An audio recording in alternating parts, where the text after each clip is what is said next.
see. Did everybody get a spot on this? Everybody got this? Oh shit. Alright, I'll have to figure out who to throw you with. I didn't mean to react to you like that. I still have a spot for you. See me after class. You got it? Oh, everybody reminded you? You got it? So everybody signed in on that sheet? Everybody signed in? Okay, thank God. Anybody's not here today, I just drop and it all works perfect. Because they're all full. It's crazy. I love it. Alright. So to find the median for even number of things, I average the two in the middle. To find, so if I have an even number of numbers, the middle number is the number that's in the middle of the two that in the middle. Enjoy that sentence, right? So the most middle number is in the middle of the two that are in the middle. That's what you do when there's an even number of numbers. Odd number of numbers, no. It'll be the number in the middle, right? I like it. So what would the median be for this set of data?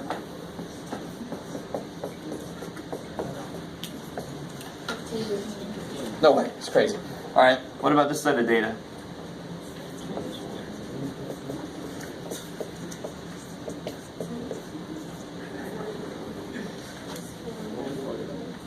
I haven't heard the right answer yet. I haven't heard, because I'm mean, I'm evil. You should get used to it now. So median doesn't mean shit unless the data points are in order. Otherwise, I can make the median anything I want to. I can be mean right now because you didn't get any points taken off for that, did you? So enjoy that. I just want to make the points. In the book, they might have it out of order. Now, if I have mine out of order, they will be very out of order. They won't be this little mean, evil, one thing's out of order. You with me? I don't like trick questions unless it's just right now. So the median should be what? 41. 41. I love it. So they have to be in order for it to make sense. Kick ass. I like it. Cool. This is when you want me doing that, not on the test or quiz. I'm not a tricky person on the test or quiz. And you guys are like, teachers think that. And they're not right. Oh well. Okay, cool. I like it. So, the next, let me go ahead and show you a couple more measures of center. There's something called the mode.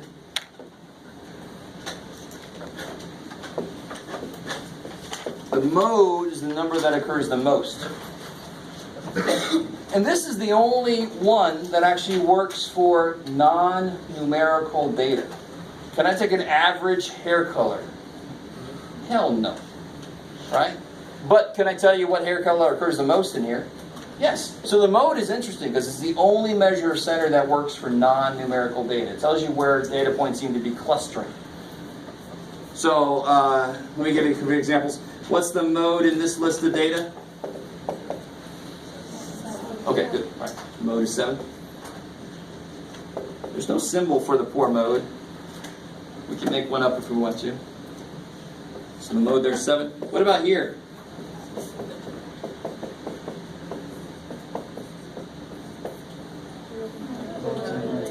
$11 and 19. So how many wheels does a bicycle have?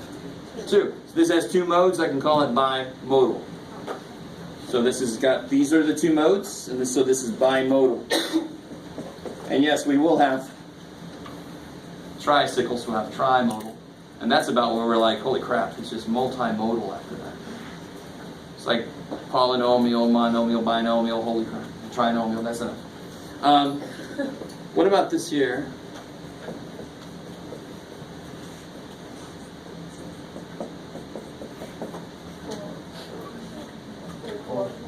Good. There's a clear winner. Don't say more just because there's more of something. That's the winner. All right. The mode is the one that occurs the most.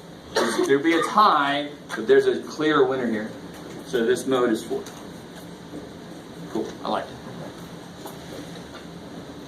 Cool.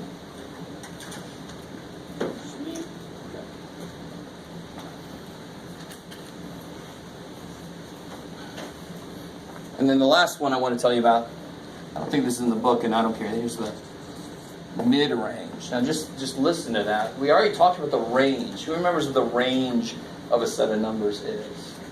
Highest minus the lowest. Highest minus the lowest. So mid-range should be the number that's in the middle of the range. So what do you think you would do to get that? So if I had this set of numbers,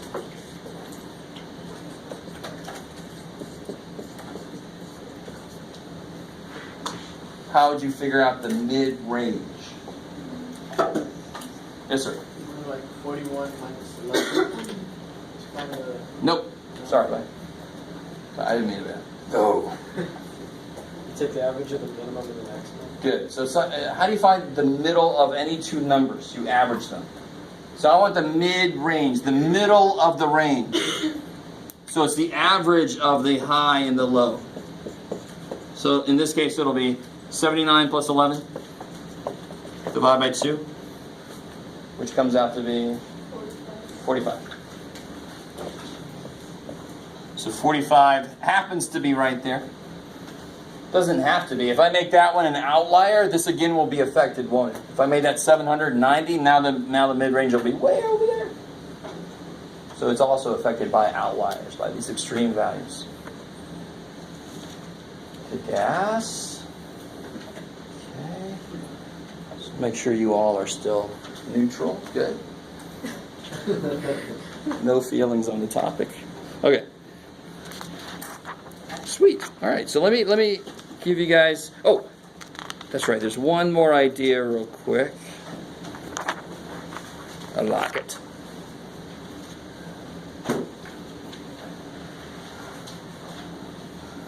Oh, and the easiest mistake to make here. What's the range of this data?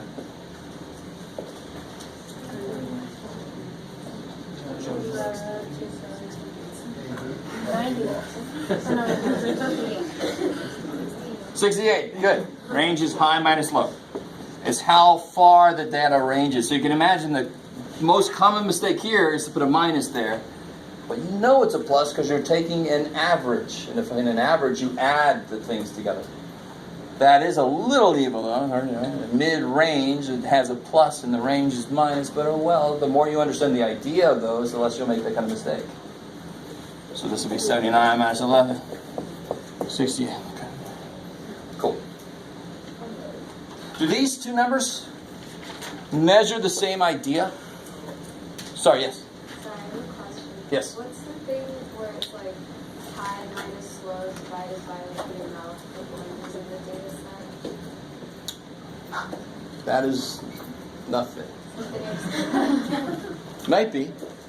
There's nothing that I know of. High minus low divided by the total numbers? Yeah. Isn't that something we did to like make a histogram? No, you're thinking about high minus low divided by number of classes. Sorry. Yeah. So not the number of data points. That would suck. Because if you divide it by 24, you're going to get 24 really skinny little rectangles just going crazy. You want number of classes between 5 and 10. Good. I'm glad you brought that up. Good. I like that. And you're like, isn't that what we did? And you're saying it doesn't exist now? Like that. All right. What was I saying? Oh, yeah.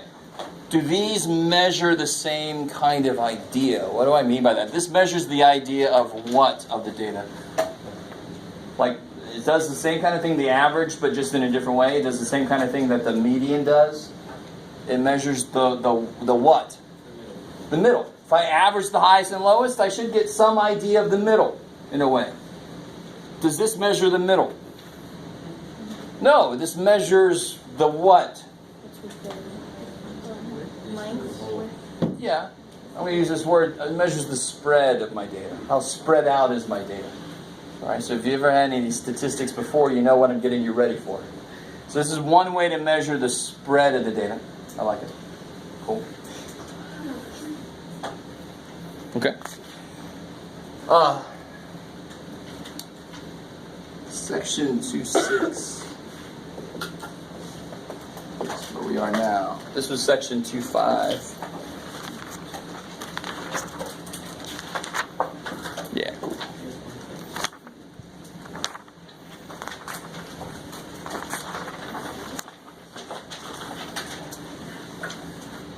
By the way, I appreciate you putting up with my extreme amount of lecturing today. So I do like, I have lots of handouts for this.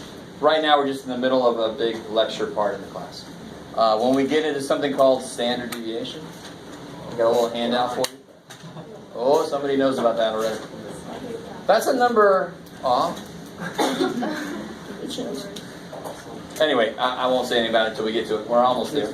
We're almost there. The quick thing I want to talk about here.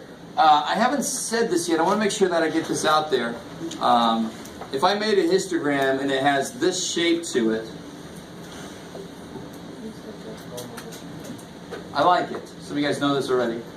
But it kind of approximates what's known as the bell curve, which also better known as to mathematicians as the normal curve. So I call this a normal distribution or a decently normal distribution. Later this semester, we'll actually be able to measure if this is normal enough or not. Normal enough for what? You'll find out. Right? So this is what I call normal distribution. Normal distribution. Notice that this distribution, since it goes up and then back down, it is what? I fold it and it folds on itself, so it's symmetric. I love it. So this is also an example of a symmetric distribution. That's one example, but there's all kinds of ways to have symmetric distributions, right? What's another way I can have symmetric distribution going? Bless you. So let me just make a continuous one. So I can go, hey, is that symmetric? All day long. If I cut it in the middle and fold it, it's roughly symmetric. You guys can make your own opinion about that graph. That poor graph gets a lot of... You guys are funny. So that's symmetric. I like it. And then, anything that you repeat the shape on the other side is going to be symmetric. What do you think I could call this distribution here? Square, or even better, rectangle. But what we call it, if I give everybody the exact same amount of money for doing a job, everybody gets the exact same amount of money. I like the way some of you guys perked up. We're getting money? If I give everybody, then I'm distributing that money uniformly. Right? Or if everybody wears a uniform, they all look the same, right? So this word uniform means it looks the same no matter which direction. So this one is the same as that one, it gets the same as that one. This is a uniform distribution. I like it. It happens to also be another example of a symmetric. It's like the most boring symmetric distribution. Good job, rectangle. All right. So now we're going to get into the freaky ones. I think somebody already used this word earlier, or like last time. I keep wanting to do that. I don't need it. So this is symmetric and is normal and all that kind of stuff. This, which direction did somebody pull on that poor thing? They took this and they pulled which direction? So it's skewed to the... Now be careful, why did they pull to the left? Which, if they pull to the left, then that would have a tail. I'm thinking like this is a big mound of taffy. You ever had taffy? You ever seen taffy being made? So which way did they pull it? To the right. This is skewed right.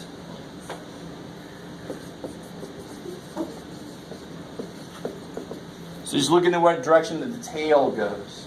So if I wanted to look at it in a histogram form, it would have a long tail. So that would be skewed to the right. And so what skewed to the left look like? It's amazing. Amazing. All right, good. Thank God. Okay. Cool. All right. That's section 2.6. That's all really section 2.6 has.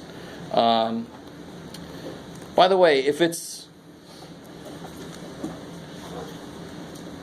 skewed to the right, let me see if you guys get this. Where's the mode? What do you think? The number that has the highest. Because what is this axis here going to be? We made a histogram before, haven't we? So this axis is the amount in that class, right? So the mode is going to be the one that has the most in it. So the highest point is the mode. What do you guys think is going to be bigger, the mean or the median?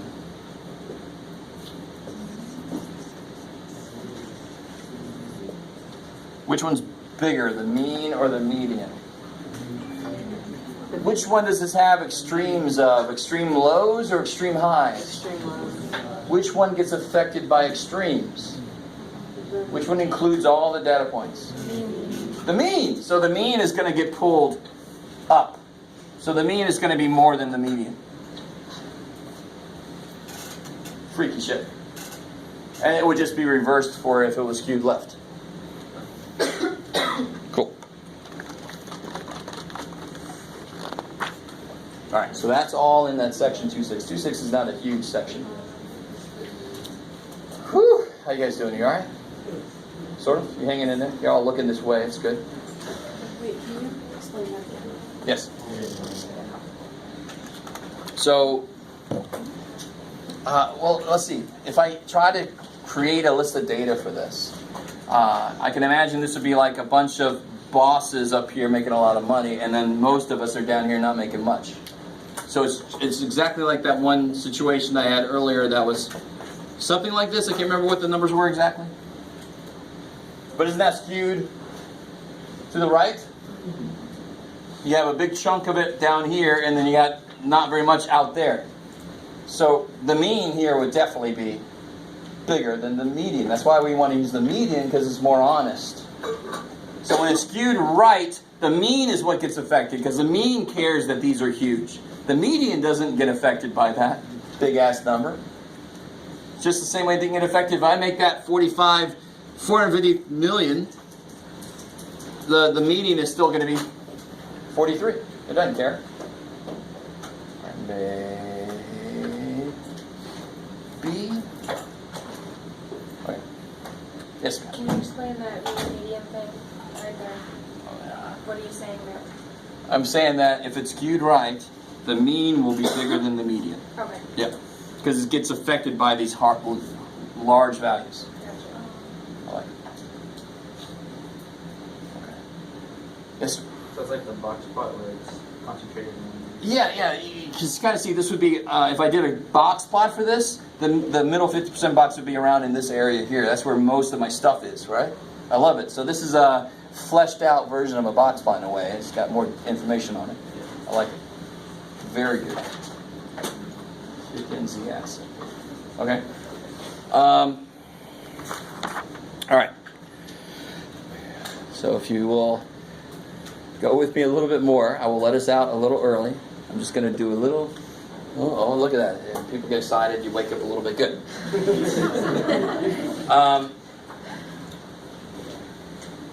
Let me talk about the idea of standard deviation, especially since one of you expressed your extreme hatred for it.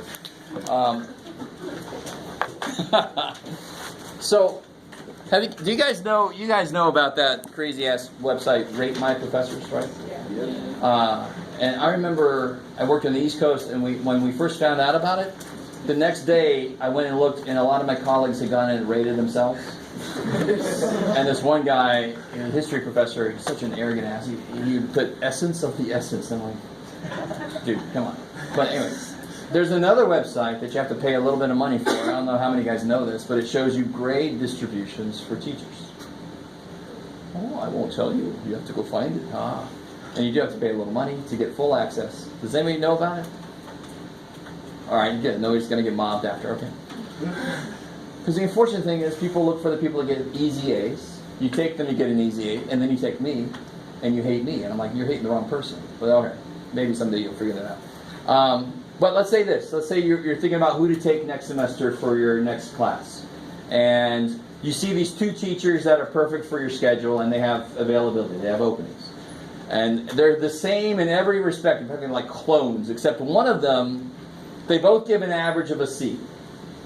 Right? They both give an average of a C. But one of them gives from B's to D's, and the other one gives from A's to F's. And let's say you're in university.